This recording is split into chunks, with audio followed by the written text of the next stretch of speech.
I'll be reading The Delectable Negro, Human Consumption, and Homoeroticism Within U.S. Slave Culture by Vincent Woodard, edited by Justin A. Joyce and Dwight A. McBride, foreword by E. Patrick Johnson. Page 70, Eating Blacks at Sea. In the public domain and realms of debate, Northern whites mostly sought out a means to excise the dreaded Southern cannibal from the American landscape. The debate stayed in the realm of the ideological, with clergy, lawyers, congresspersons, and artists discussing the Negro's presence and his problematic social role in metaphoric terms. Ultimately, white men wanted to return to their persons and to the nation at large a sense of honor and nobility that they felt white Southern slave-owning men had degraded through their consumptive appetites and social practices. The rhetoric of slave consumption as dishonorable grew out of these Northern white desires and responses. However, I want to explore in this and later sections of this chapter the political social reality of the consumption of slaves, which, contrary to popular notions of dishonor attributed to the consumption of human beings, took shape from unspoken codes of honor and white male social stature. Within the clandestine material culture of consumption, whites maintained emotional, affectionate, romantic, erotic, and disguised intimate ties with blacks that contradicted the commonly held notion that cannibalism was unnatural to civilized Westerners. According to Henry Bolingbroke's A Voyage of the Demerary, 1807, the reason Westerns consider cannibalism to be unnatural is that it seems to be a principle of our nature, to be adverse to devouring what has been an object of affection. Scholars within cannibalism studies frequently cite Bolingbroke's assessment of Western aversion to cannibalism as a means of ameliorating any correlation between Western advancement and human consumption. Yet the symbolic and literal consumption of black persons on and off the plantation contradicted Bolingbroke's idea, as consumptive acts often occurred in the most intimate and supposedly loving plantation contacts. The love that motivated whites to consume blacks aboard the ship Exodus did not fall into the category of romantic love. Rather, it was a peculiar brand of fraternal love, admiration, and honorific social status. The motivation white men at sea to choose blacks as their ideal objects of consumption and narrative of the most extraordinary and distressing shipwreck of the whale ship Essex of Nantucket, 1821. The first published account of the harrowing events that took place aboard the whaling ship, Owen Chase makes a point of emphasizing the inherent honor of ship captains, the respectable familial origins of young men such as himself, and the honor and the respect that Nantucketers accorded men who worked in the whaling industry. Regarding the ship captain, he writes, "Respect is due to the character and the standing of a captain of a whale ship, which those of the merchant service affect so much to undervalue. If the post of danger be the post of honor, and if merit emanates from exemplary private character, uncommon intelligence, and professional gallantry, then it's due to a great majority of the shipmasters of Nantucket." Commenting more broadly on men who work in the whaling industry, he says, "A Nantucket man is on all occasions fully sensible of the honor and merit of his profession, no doubt because he knows that his laurels, like the soldiers, are plucked from the brink of danger." Elsewhere he writes, "The profession is one of great ambition, and full of honorable excitement. A tame man is never known amongst them. No one can deny the valor and honor, the Chase, the ex-ship Captain George Pollard, and other crew members, Benjamin Lawrence, Gideon Folger, and Paul Macy, among others, displayed when their ship wrecked off the shore of Henderson Island on December 20th, 1838. The quick-thinking captain had a crew immediately move all of the ship's provisions to 3 boats that had been left intact. He devised a plan for braving the sea and rationing their provisions while they searched for other whaling ships to rescue them. And even when the crew, having exhausted all of their provisions, resorted to human cannibalism, the captain still managed to maintain a semblance of order and cohesion reflected of the honor and respect according to him by his crew. Given the emphasis upon honor and valor in Nantucket culture, it makes sense that the Essex incident would have registered in the Nantucket community as a particularly shameful and dishonorable experience. As I have already noted, for America in general, the idea of cannibalism brought to mind heathen and savage cultures. By this time in American history, Europeans had either conquered, mostly eradicated, or reformed the so-called savage cultures of Native America and the coastal Africa. Nantucketers felt betrayed by Chase for even mentioning the subject of cannibalism in the public domain, according to Nathaniel Philbrick. The last thing they wanted placed before the nation and the world was a detailed account of how some of their own men and boys had been reduced to cannibalism. In the early 20th century, the stigma of shame and degradation remained. When asked about the Nantucket affair, the daughter of Benjamin Lawrence, the boat steerer aboard the Nantucket, replied, "We do not mention this in Nantucket." The main reason for the silence concerning the Essex incident had to do in part with cannibalism, but more significantly with the fact that the first person eaten from the Essex crew were African Americans. The captain's log reported that a black man in one of the boats accompanying his died on January 25th and was eaten. On January 23rd, a black man in the captain's boat died, and his body was shared for food between the crews of both boats. On January 27th, a black man died in the other boat, and on January 28th, yet another black man died in the captain's boat. Both of them were eaten. Human consumption at sea was not an unusual occurrence at the time. It was unusual, though the first 4 persons eaten among a crew of black and white men were black. Also questionable were the purported natural deaths of the black men from starvation and thirst. According to Philbrick, it was also difficult for Nantucketers to explain why the first 4 men to be eaten had been African American. More to the point, it was difficult for Nantucketers to explain how the black men had died or the racial logic informing their murder and consumption. It did not help that Nantucket had a national reputation as a Quaker town and a hub of abolitionist activity. Thought of as a people who protected and provided sanctuary for blacks, Nantucketers had a hard time accepting that members of their own community might have considered blacks expendable and even more consumable. Last 20th century scholars have, for the most part, evaded these dynamics of shame and dishonor that informed the black men's consumption by the Essex crew. Rather than face disparities between the abolitionism and human consumption, scholars had resorted to theories of luck and natural selection and even invented pseudoscientific hypothesis that implicitly preserves Nantucket codes of honor and silence. In The Cannibal Within, for example, Louis Petronovich recounts how the blacks had the bad luck to die first, completely ignoring the racial motivations informing the black men's death. Accepting and elaborating on the natural death thesis, Philbrick attributes black deaths aboard the Essex to malnutrition.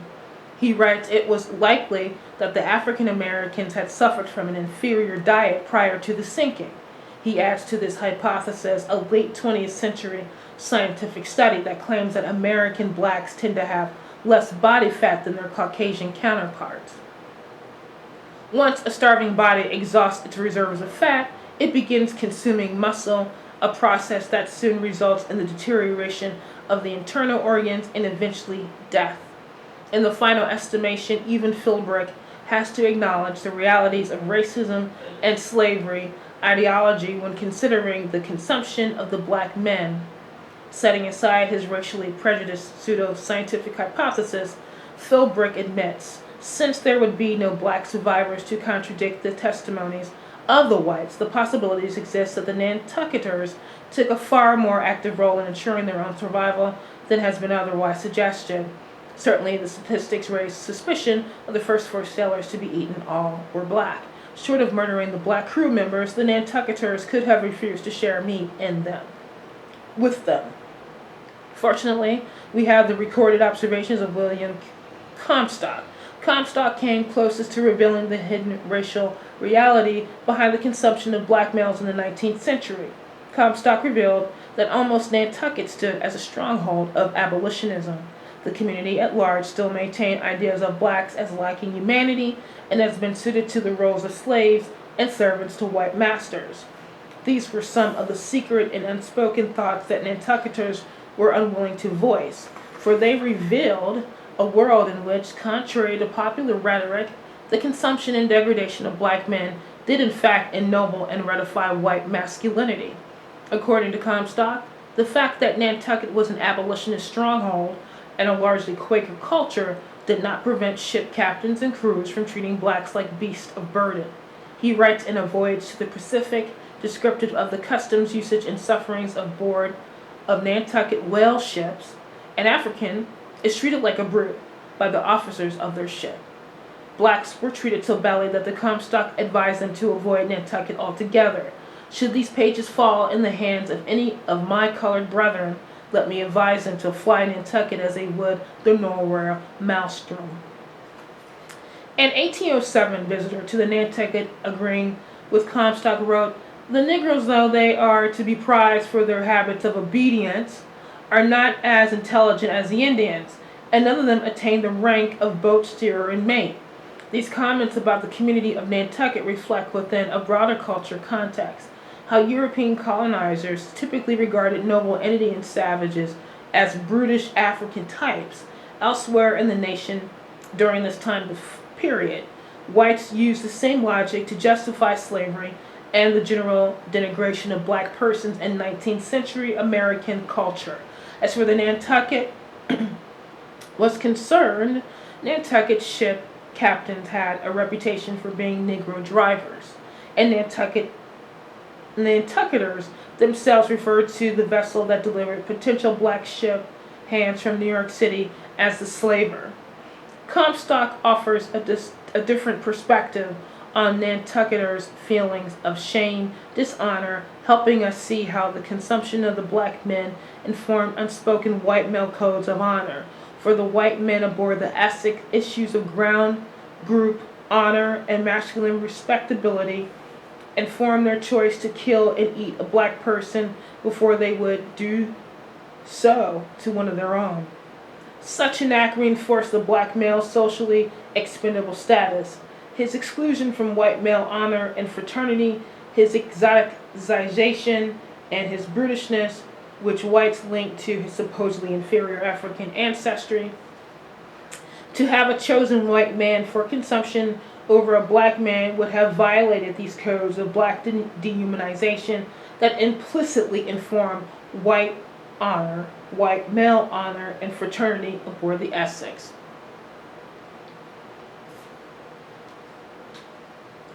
Given the clandestine reality of racialized consumption aboard the Essex, one cannot help but wonder how many untold instances of black consumption at sea occurred under similar circumstances. To what extent has a larger history of black consumption at sea been altered or erased by whites who sought to conceal what they thought of as their shameful appetites and hungers for black male flesh? The Essex was neither the first nor the last white crew to engage in organized, ideologically justified consumption of black persons at sea. The American ship Peggy sailed from the Azores on October 24th, 1765, bound for New York with a captain and a crew of 8 men, one of whom was a Negro slave.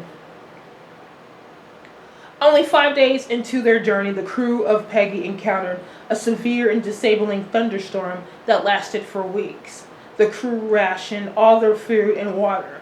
When all their food was gone, They then ate leather, barnacles scraped from the ship's side, tobacco, lamp oil, and candles. The starving crew faced the dreadful decision who to eat first among their crew. It appeared that the crew drew lots, with the result that the Negro was chosen as the first person to be murdered and consumed. In actuality, the white crew had decided before they drew lots that they would kill and eat the enslaved man. According to Pachinovich, the lot had been consulted only for the sake of form, because the black was prescribed the moment the sailors first formed the resolution. Unspoken codes of superiority and group honor dictated the white crew's relationship to the slave. As a choice object of consumption, the black man reifies the bounds of fraternity, dominion, and right to life shared among the white men. And the choice to kill and consume the black man, the white men reinforced the premium value of white masculinity. The dishonorable and illogical act would have been to choose a white man over a slave. Such a choice would have violated the unspoken racial contract among whites and would have gone against the logic of the slave as an expendable, consumable object. The feasting that follows reinforces the white male bound ideologically, bound in ideology and appetite. One of the crew ate their liver raw. Some of the rest of the body was cooked, and the remainder, cut up and referred to as steaks, was pickled with the head and fingers thrown overboard. Curiously, in the Peggy incident, whites employ rituals of democracy and fairness to disguise for themselves and the slave the real nature of the social contract. The white men cast an arbitrary vote and allow all present seemingly equal participation. Yet the reality is that the white crew members cannot bring themselves to publicly admit the slave's expendable status. Nor can they, for that matter, admit within the public domain how their masculinity and noble social stature take form and definition from the notion of the slave as consumable object. Such scenarios raise a number of unanswered questions. Why did the white men feel compelled to present an image of equal status with the slave? Why did they feel the need to hide their honorific social stature or to act outside of the extant master-slave white-black power dynamic? The empty lot drawing ritual reflects the sense of dishonor that Americans associated with human consumption, at least publicly, though isolated in days from civilization. The white crew cannot bring themselves to acknowledge the larger culture of black consumption. They cannot bring themselves to embrace in a public and ritualized manner the honorific and fraternal social bounds that the enslaved man's consumption reifies and sustains. If these white men, isolated and stranded at sea, cannot bring themselves to claim the import and reality of black consumption, one can only imagine the depths of repression and silence within broader 19th century American culture. Again, it should cause us to wonder, how many other blacks did whites consume at sea, and how thoroughly have white Americans and perhaps other groups of American citizens repressed this social reality? In Nantucket, most of the white community agreed to maintain a tight-lipped silence concerning the consumption of a black man at sea. In addition to preserving white male honor, Nantucketers needed to preserve the integrity of their industry. If the truth about the consumption of black men was widely distributed, it would have affected their economy, their ability to recruit black ship hands, because colonial-era whites had so much to lose by way of property, repute, and livelihood. We should regard our acknowledgement of the excess and Peggy incidents as one only that starting point of a discussion that will, with the recovery of more precise historical evidence, deepen and complicate our understandings of the consumption of blacks at sea. My name is Marilyn, and I'm a targeted individual. I'm a victim of what is known as synthetic telepathy in V2K. And I have been, for the most part, most of my life, able to read perfectly. Any mistakes that you heard was due to perpetrators of gang stalking and organized stalking. If you are a black viewer of this video, and if you are a fan of this author, which I'm sure that you are, please Google targeted individuals, gang stalking, organized stalking, B2K, directed energy weapons, and look at the thousands of victims on the internet and around the world. There are probably millions. There have been protests, and I'm an activist, and thank you for listening to my video.